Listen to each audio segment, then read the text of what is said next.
السلام علیکم دوستو، یہ مغل قوم کہاں سے آئی تھی اور ان کا جد امجد کون تھا؟ ان کی تاریخ صحیح معنوں میں چنگیز خان سے شروع ہوتی ہے، کیونکہ یہ مغلوں کا پہلا بادشاہ تھا جس نے منگول سلطنت کی بنیاد رکھی۔ اسی نام یعنی منگول سے مغل نام نکلا ہے۔ لفظ مغل منگول سے نکلا ہے چونکہ عربی زبان میں گاو کا حرف نہیں ہوتا، تو جب منگول عرب میں حملہ آور ہوئے تو انہوں نے انہیں مغول کہنا شروع کیا، جس کی وجہ سے یہ قوم مغل بن گئی۔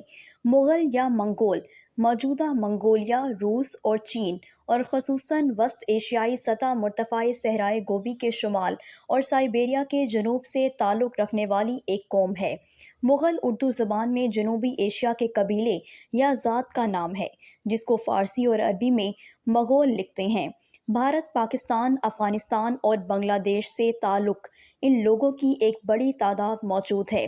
جب مغلوں نے مختلف ادوار میں وسط ایشیا سے حملوں کے دوران آباد ہوئے، دیگر قومیں جیسا کہ ترک اور ایرانی تارکین وطن بھی یہاں آباد ہوئے۔ تمام وہ لوگ جو مغل نسب کا دعویٰ کرتے ہیں، مختلف وسطی ایشیائی ترکی مغول فوجوں کی اولادیں ہیں۔ چنگیز خان سے تیمور اور تیمور سے ظہیر الدین محمد بابر تک ایران اور جنوبی ایشیا پر حملے کے نتیجے میں یہ لوگ یہاں پر مقیم پذیر ہوئے۔ برنیر، جو کہ ایک فرانسیسی مسافر تھا جس نے مغل شہنشاہ اورنگزیب کے دور حکومت کے دوران ہندوستان کا دورہ کیا تھا، دوستو اس کے مطابق قرون وسطی کے زمانے میں آل مغول نے مختلف فوجوں کے تحت جنوبی ایشیا فتح کیا تھا۔ مغل اصطلاح ایران، قزل باشی، ترکی اور تارکین وطن کے لیے بھی استعمال کی جاتی ہے۔ 17ویں صدی میں مغل لفظ مختلف گروہوں کی ایک بڑی تعداد احاطہ کرتا ہے۔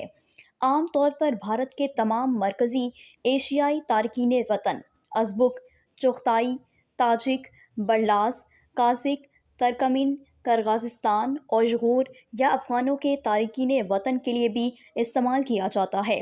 اس وقت منگولوں کی کل آبادی 1 کروڑ کے قریب ہے جو کہ منگول زبان بولتے ہیں۔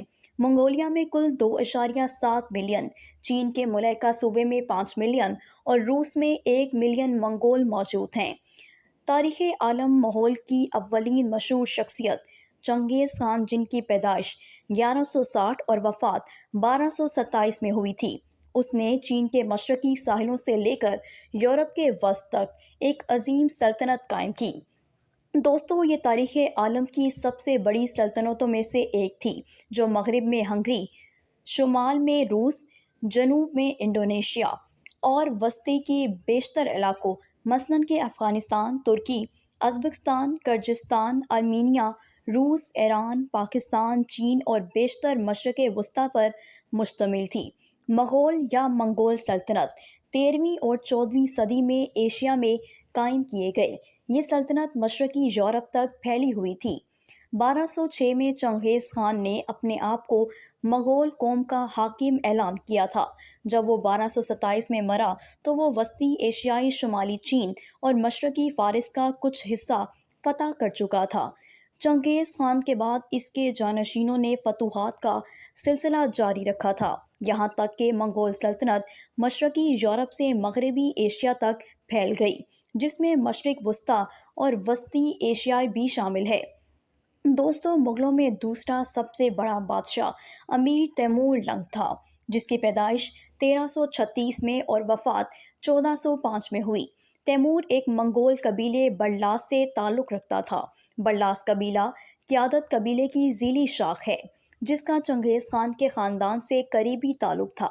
تیمور لنگ کا تعلق سمرقند سے تھا۔ تیمور نے اپنی زندگی میں 42 ملک فتح کیے۔ وہ دنیا کے چند نادر لوگوں میں بھی شامل ہوتا ہے۔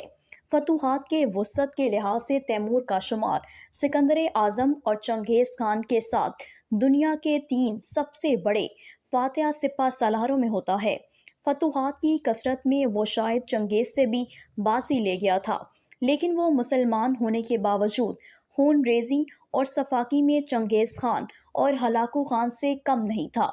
دہلی، اصفہان، بغداد اور دمشق میں اس نے جو قتل عام کیے، ان میں ہزاروں بے گناہ موت کے گھاٹ اتار دیے گئے۔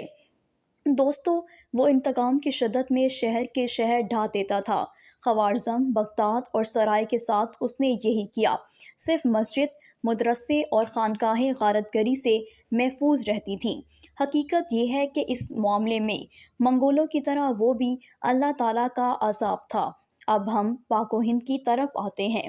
دوستو، برصغیر پاک و ہند کی بات کی جائے تو شہنشاہ بابر کے دور سے مغلیہ سلطنت کا قیام ہوا، اور اس کے ساتھ مغل پورے برصغیر میں پھیل گئے، اور ان کی تعداد میں خاطر خواہ اضافہ ہوتا چلا گیا، اور مغل پاک و ہند میں باقاعدہ بسنے شروع ہو گئے۔ مغلیہ سلطنت 1226 سے 1857 تک برصغیر پر حکومت کرنے والی ایک مسلم سلطنت تھی، جس کی بنیاد ظہیر الدین بابر نے 1526 میں پہلی جنگ پانی پت میں دہلی سلطنت کے آخری سلطان ابراہیم لودھی کو شکست دے کر رکھی تھی۔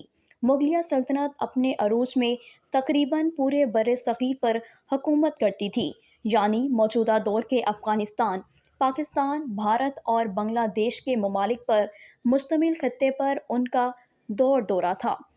دوستو، امید کرتی ہوں کہ میری آج کی انفارمیٹیو ویڈیو آپ کو پسند آئی ہوگی، اور اگر آپ ایسی انفارمیٹیو ویڈیوز دیکھنا چاہتے ہیں تو میرے چینل کو سبسکرائب کریں اور بیل آئیکن کو بھی پریس کر دیں۔